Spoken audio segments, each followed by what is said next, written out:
You are listening to The Vocal Technologist. Spoken tech for your ears. More than half of all web traffic is now just AI agents talking to each other. Let that land. Yeah, it is a staggering reality to wake up to, honestly. I mean, I have been going through this massive stack of internal corporate memos and consumer psychology studies, all about how consumer attention and the entire internet are just fundamentally breaking and rebuilding themselves right in front of us. It is happening incredibly fast, too. It really is. And as your vocal technologist, I had to poke around and get into the guts of this because that number, it just stopped me in my tracks. Oh, it absolutely should. What you are looking at is the reality that the dead internet theory is basically here. Right. It used to be this fringe idea, Yeah. something you would laugh about, but it is just a statistical fact now. Yeah. And to really untangle what happens to business, to marketing, and to basic human connection when the web stops being mostly human, we have to look at the mechanics of persuasion. Yeah, because for the last few decades, the entire internet has run on one basic engine, right? The advertising model. And that whole system completely relies on having a human being on the other end of the screen. That is the core of it. Think about the old online advertising model. It was never really about selling attention in a vacuum. It was selling access to a human. A human who could be flattered or worn down or persuaded into buying something based on a feeling. Like someone who might buy a pair of running shoes not because they actually need them, but because the ad made them feel a certain way about their own potential. It's an emotional transaction. Spot on. The problem is, an AI agent does not have an ego to flatter. Right. It does not get tired. It does not care about slick branding or some clever emotional hook. If an AI is doing the buying or the researching on your behalf, a business can only qualify for that agent's attention based on cold merits. Cold merits. Okay, so what does that actually look like in practice? Well, things like price, reliability, and structured data. Structured data. Yeah, I mean, information that is organized like a highly detailed spreadsheet rather than a flowing, persuasive paragraph. The agent just looks at the specs, the delivery times, the exact cost per unit. So no emotional marketing at all. None. It runs a completely ruthless, logical evaluation. You cannot charm an algorithm. Yeah. But this shift to agent-driven traffic is also mutating how search works internally on the platforms we use every single day. Take food delivery apps. Oh man, we all use those usually when we're incredibly hungry and impatient. And that impatience is key. Food delivery search absolutely breaks classical keyword matching. Think about how old search engines work. They look for specific words. So you type in vegan chicken sandwich. Right. Classical search gets confused. It looks for the word vegan, it looks for the word chicken, and it panics because those two things contradict each other. It is a compound constraint. Plus the typos. I mean, I am usually starving, typing with one thumb and misspelling heaps of things. Exactly. So these companies are rebuilding their entire search infrastructure around AI models that actually understand context. One major platform fine-tuned a model to handle these rare, specific queries in real time, returning results under 300 milliseconds. That is fast. It is. It cut their user scroll depth by 6% simply because people find what they want faster. Another platform went even further. They started embedding every query and document through a model shared across every market and language. Okay, let me stop you there, just so we don't lose anyone. When you say they are embedding a query, how does that actually work under the surface? Good question. Imagine a massive multi-dimensional map. Okay. Instead of looking for matching letters, embedding takes your clumsy misspelled search for a VGN Chiquien Sando and translates it into a specific coordinate on that map. Wow. It then pulls up restaurants that exist near that same coordinate. It understands the underlying concept of what you want rather than the literal letters you typed. So the AI is quietly sitting behind the search bar, translating my chaotic brain into math. That's wild. But it also means this entire trillion-dollar persuasion industry, which is entirely built on human psychology, is suddenly useless on over 50% of web traffic. It really is. Marketers are speaking a language the audience literally cannot comprehend. It changes the foundation of visibility. I mean, we are seeing data showing that AI overviews in major search engines jump from 15% to 43%. Almost half. Yes, that is a massive chunk of digital real estate being handed straight over to agents. Okay, I need an analogy for that because it feels like everyone is running around claiming traditional search is completely dead and buried. Well, think about traditional radio. Radio. Yeah, radio still somehow captures 61% of ad-supported audio time over streaming services. Wait, really? That high? Astonishingly, yes. We tend to assume new technology wipes out old technology instantly and completely. Yeah. But usually it just forces the old technology to figure out its specific job in a more crowded room. Traditional search still commands 87% of the market. AI is crowding the room, not killing it. So the pie is just getting sliced differently. But if AI is doing all this searching, and we know these models run constant automated queries in the background, how do we even know what actual human beings are looking for anymore? Honestly, we don't. You're kidding. Or at least the old tools we relied on don't work the same way. Eh. Trend trackers and keyword volume tools are becoming incredibly unreliable for figuring out what humans want. Why is that? Like, what is skewing the data? It comes down to something called AI fan-out queries. Fan out. Yeah. When a human asks an AI agent a complex question, the agent does not just do one simple search, it fans out. It might silently spin up dozens or hundreds of background searches to verify a single fact, Oh, wow. or to gather context from multiple angles, all in the blink of an eye. Oh, I see. So the agent is essentially doing a massive research project in the background, pinging all these different sites? Yes, and doing so artificially inflates topic interest in trend trackers. Right. So if you're listening to this and you run a small business or you're a marketer looking for an angle, you might look at a trend graph, see a massive spike in a specific keyword and think, brilliant, everyone is suddenly keen on this. Exactly. You build a whole campaign around it, spend heaps of money, not realizing you are just marketing to bots, verifying facts for other bots. You are chasing ghosts in the machine. Hmm. If you just rely on search volume data, you are flying blind. Yeah. You have to validate that data against actual human friction points, Like what? like real customer support emails or face-to-face conversations. Which brings us to the causality of all this. If businesses are facing this massive mutation of traffic outside their walls, how is that changing the humans working inside the business? Because surely the corporate structure has to adapt to that. Oh, it is completely restructuring how companies operate. You look at the software company ClickUp. They put out a job offer for a solo chief marketing officer. Okay. The salary, up to $1 million for one single person. Just one person. For an entire marketing department's worth of output. I have to push back hard on that. That sounds spectacularly dodgy. It sounds wild, I know. Putting an entire department's output on one individual's shoulders is a massive single point of failure. What if they just have a terrible day and make a bad strategic call? It is a massive scale risk, absolutely. If that one person calibrates their automated system slightly wrong, they are suddenly blasting out thousands of errors a second. It is a huge gamble. Yeah. But we need to look at how they are doing it. This solo CMO, even sitting there typing out emails or manually adjusting ad bids, they are essentially a conductor. Walk me through that. How does one person conduct an entire department? They set up autonomous agent workflows. They use APIs to connect different AI models. So one agent's only job is to scrape competitor pricing. Right. It feeds that data to a second agent, whose only job is to draft counteroffer copy. That feeds to a third agent, which handles A/B testing on a live website. The human at the top is just designing the loop and QAing the final output. What this proves is how much AI compresses execution. Compresses execution, meaning the actual doing of the work, the typing, the coding, the drafting is no longer the hard part. The sheer volume of output is a commodity now. The only things a company will pay a premium for are human taste and judgment. Taste and judgment. Yes. Knowing what is actually good, what aligns with a brand's unique voice, and what will resonate with the human on the other end. So the premium isn't on typing fast, it's on knowing exactly what needs to be written. By the way, if you are finding this breakdown helpful and you want to keep untangling these massive tech shifts with us, just take a second to subscribe. And we are seeing this drive incredible cost efficiency in unexpected ways, too. A lot of companies are actually slashing their AI budgets right now. Wait, slashing them? I thought everyone was just throwing heaps of money at this tech to try and keep up. Initially they were, but now they are getting smart about the mechanics of it. Instead of relying solely on the most expensive premium models for every tiny task, they are mixing cheaper open-weight models with the premium ones. Oh, okay. There is a company called Cursor that ran an experiment building a web browser.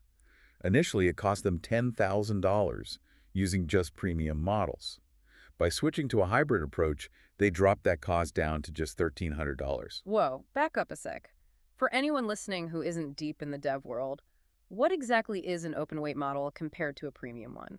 Well, a premium model is the massive, expensive brain behind a corporate paywall. It costs a fraction of a cent every time you ask it a question, which adds up fast. Right. An open-weight model is a slightly smaller, free brain that you can download and run on your own servers. Yeah. What Cursor did was build a routing system, So like a traffic cop for the coding queries? precisely like a traffic cop. Yeah. The system looks at a task. If it's a simple, repetitive piece of code, it routes it to the free open-weight model. If it is a highly complex logical problem, it tags in the expensive premium model. That hybrid routing is how you drop a $10,000 project down to $1,300. That is a staggering reduction, almost 90%. Furthermore, the absolute best teams are moving away from single-player AI mode. Single player mode, like one person just chatting with a prompt box on their laptop. That is how most people use it, yes. Yeah. You write a great prompt, you get a solid result, and that knowledge stays locked on your individual machine. The best companies are moving to shared team systems. Oh, I see. They build a central repository of prompts, brand voice constraints, and context. When one person figures out a brilliant way to instruct the AI, the entire team instantly gets that upgrade. The intelligence compounds. That is such a crucial shift in how we actually approach work. But I mean, if businesses are using all these shared agent systems to pump out endless hyper-polished content at near zero cost, that has to create a massive psychological backlash for the person on the receiving end. It definitely does. What happens to the everyday consumer when everything they look at is synthetically perfect? They reject it. Consumers are beginning to crave the undeniably human. They want things that are a bit messy, a bit raw, and a bit flawed. Give me an example of that. How does a flaw become a selling point? It is known in consumer psychology as the flaw premium. There is fascinating data showing that products marketed as being made by mistake are actually 27.3% more likely to sell. You are having a lend. People want the broken thing. They do. And they will pay up to 71.8% more for them in some cases. That's brilliant. It's like a misprinted coin, right? Or Yeah. a postage stamp where the picture is slightly off center. The flaw is the entire value. It proves it's real and rare, especially in a world of infinite, cheap AI perfection. Perfection used to signal high quality because it was incredibly hard for a human to achieve. It took years of craftsmanship. Right, yeah. Now, perfection is a commodity generated by a machine in 2 seconds. A flaw is a proof of life. It physically shows a human hand was involved. And this concept applies to digital services, not just physical goods. It is about how technology feels. Take streaming music platforms. One of the biggest platforms won the market, not by having the biggest catalog, but by treating speed as the product. Speed. Yeah, they had this total obsession with a 265 millisecond delay when you pressed play. Why that specific number? Why 265? Because neurologically, that is the threshold where playback feels instant but still grounded. It feels like old school piracy used to feel just instantly there on your hard drive. Oh, wow. They removed the friction of buffering so effectively that the software felt human and responsive, rather than feeling like you were waiting for a corporate server to load. It is about finding the biggest reason people choose an alternative and removing that friction entirely. Making the tech feel natural, and I reckon that is why we are seeing this craving for the human touch drive massive waves of nostalgia in advertising. Absolutely. Brands are deliberately reaching back to simpler times. They are hiring Y2K-era heartthrobs like Chad Michael Murray, specifically to target millennial moms. They are recreating a time before the internet got so complicated and algorithmic. Seeing a familiar face from a turn-of-the-millennium teen drama triggers emotional memories. Yeah, of course. It feels joyful and safe compared to the hyper-optimized reality we live in now. And this craving for authenticity is completely reshaping the creator economy too. How so? Because the creator economy always felt like it was just about who could scream the loudest and rack up the most millions of views. Well, it is maturing into a sort of middle class. Brands are increasingly walking away from massive multi-million follower celebrities. Instead, they are looking for regular people with maybe 500 followers, micro creators. Just everyday people sharing stuff they actually like? But how does that move the needle for a brand? Because of the engagement mechanics. Micro creators get a 3.2% engagement rate. Compare that to macro creators who are sitting at 1.1%. Oh, that's a big jump. The trust is in the niche. A person with 500 followers isn't broadcasting. They are narrowcasting. It is a parasocial relationship that mimics actual friendship. Right. People believe a recommendation from someone who feels like a peer, a mate at the pub, rather than a walking billboard. That desire for flaws, for nostalgia, for regular people with 500 followers, it feels connected to a broader, almost active resistance. Like people are getting fed up with tech companies forcing all this automation down our throats. There is a very real pushback happening. You actually have local librarians hosting viral packed workshops right now. Librarians. Really? Yes. And their sole purpose in these workshops is teaching the public how to disable AI features on their devices and their search accounts. Librarians leading the tech resistance. I love that so much. It really highlights how low trust in these platforms has actually fallen. When the local library has to step in to protect you from your own phone, things have gotten a bit ordinary. Trust is arguably the scarcest resource on the internet. To survive this, businesses have to fundamentally change how they argue, how they persuade, and how they publish. Yeah. You cannot just shout your benefits from the rooftops anymore. People's defenses are too high. So how do you actually win back that trust when everyone is so incredibly skeptical? One of the most effective psychological methods being adopted is a technique called steel manning. Okay, walk me through the mechanics of that. I know what a straw man argument is, where you build a weak, fake version of your opponent's point just to easily knock it down. Steel manning is the exact reverse. Instead of attacking a weak version of an argument, you validate your opponent's strongest possible argument before you ever offer your own perspective. So you actually argue against your own product first. Practically speaking, yes. Say you are selling a complex software tool. Instead of a landing page that says, "We are the absolute best," you say, "This tool is expensive. It takes 2 weeks to learn." That's bold. If you just need a quick, cheap fix, do not buy this. Right. But if you are willing to invest the time to scale your business, here's what we can do. You validate their hesitation fully and honestly. That would completely disarm the listener. You are telling them you actually understand their hesitation rather than just trying to bulldoze over it to make a sale. It builds incredible empathy. Because again, trust is at an all-time low. If you admit a fault or acknowledge a genuine limitation, people are much more likely to believe your underlying claim when you finally make it. Right, because you weren't hiding anything. Exactly. It proves you aren't just an automated hype machine spinning synthetic chatter. Which ties directly back to how we create content, right? If the goal is building trust, what happens when businesses use language models to write all their articles and web pages? I keep hearing that search engines are actively penalizing AI-written content. This is a huge misconception. The algorithm does not penalize AI. It penalizes bad content. Wait, really? There is no strict penalty just for using a generative tool to draft a page? No penalty for the tool itself. The algorithm cannot reliably detect AI anyway. The reason human-written pages still completely dominate the top rankings is simply that human insight is currently of much higher quality. How so? What is the human doing that the machine isn't? Humans have lived experience, they have unique frameworks, they can conduct original research, interview real people, and connect disparate ideas in ways that language models simply cannot. Yeah, that makes sense. An AI model basically takes the mathematical average of what has already been said on a topic. It synthesizes it into a very polite, very average sludge. Very polite sludge. I like that. It does not have an original thought. And here's a wild metric to back that up.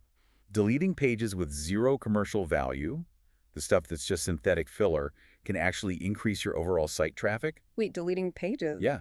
There's a case study where a brand deleted 40% of their content and saw a 13% traffic increase. Wait, they deleted almost half their website and their traffic went up. Because they removed the unoriginal sludge.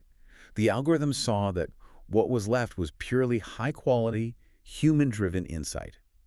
Humans write better content because we have skin in the game. Yeah. We make mistakes, we learn from them, and we share those highly specific, gritty details. That is what other humans actually want to read, and it is what the algorithms are ultimately designed to reward. It is fascinating. We started by looking at this wildly futuristic internet where over half the traffic is just agents chatting with agents, optimizing data files, and comparing prices in milliseconds. Yeah. And the logical fear is that human beings are just getting pushed out of the equation entirely. It is a very common, very understandable fear. But the reality is almost the exact reverse. As the web gets flooded with infinite, instantaneous, AI-generated filler, The most potent, irreplaceable business asset you can possibly have is your authenticity. It really is. It is your lived experience, your messy reality, and your willingness to be just a little bit flawed. Because in a sea of synthetic perfection, being undeniably human is the only premium left. Vocal technologists, see you soon. Spoken Tech for your ears.